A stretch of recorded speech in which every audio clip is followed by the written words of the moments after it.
Hi, I'm Farooq Cheema. I'm the president of Alliance Investment Management. Over the last 15 years, I've built and scaled multiple businesses across the United States in a variety of industries, including healthcare, construction, logistics, education, and online retail as well. And most of my businesses have been across the United States in multiple states and geographies. And one of the secrets of growth has been leveraging international offices. My background is as an engineer. I've worked in telecom for a little while.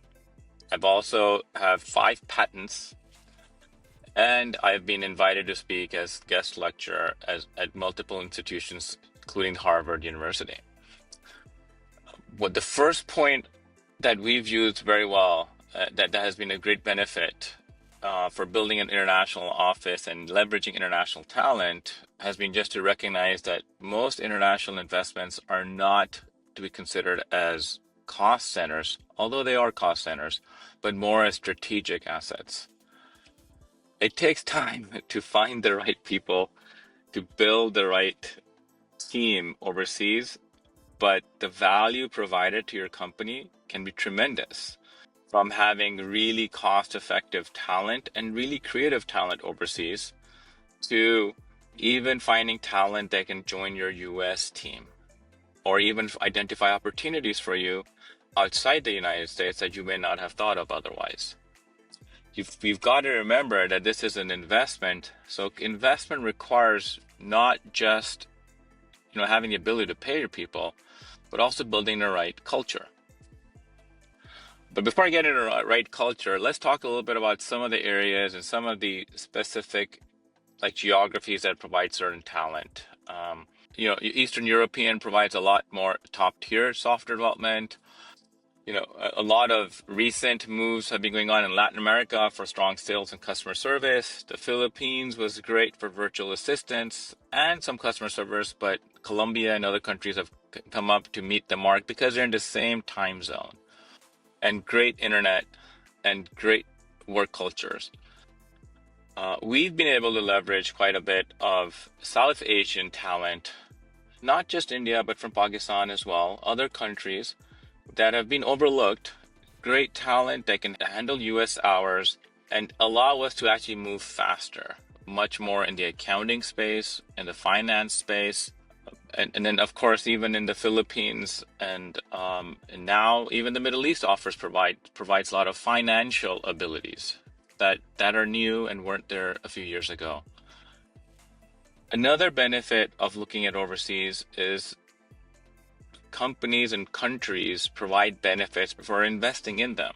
In some countries in Europe, for example, in Spain, the government will not only will you get talent at about 40% the cost of the United States, but the government will provide subsidies up to a third of your payroll in that country to encourage companies like yourself, like your companies, to invest in there and build up your operations over there. So I'm definitely going to encourage you to look at those options when looking at which countries to go to. One important part is to have a unified culture across borders.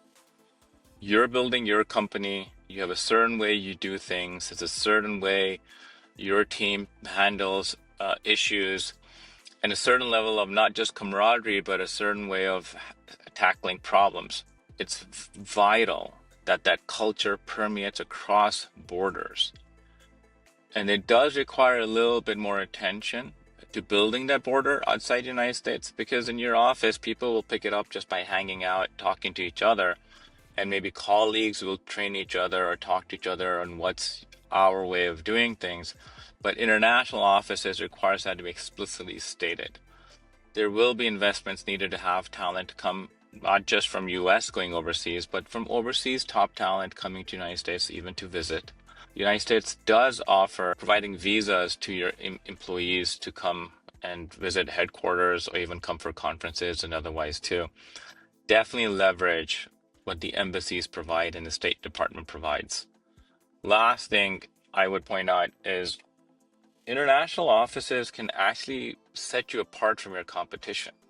not only for cost savings, but also in your business resilience, because you're able to get talent with different ideas that maybe your team over here in the United States isn't thinking, but also because of the time zone differences, being able to leverage that time zone allows your company to move faster than it would have if everybody was working a single 8-hour day at the same time versus using different time zones. And now your company is working at 16-hour days while one country is sleeping, country is working on things to get ready for the country that comes back online in a few hours. I definitely encourage each one of you to look at how to leverage international talent, especially since there are a lot of other offshore companies providing this talent, and they'll take care of your local payroll and local regulations and allow you to grow much faster. In summary, you've got to take advantage of the ease of doing business internationally for your own business. Your team in the United States needs support. International offices provide it. It is a little bit extra work to build an overseas office, but the value to your company is tremendous. Even if you're just a 3-person office to thousands of employees.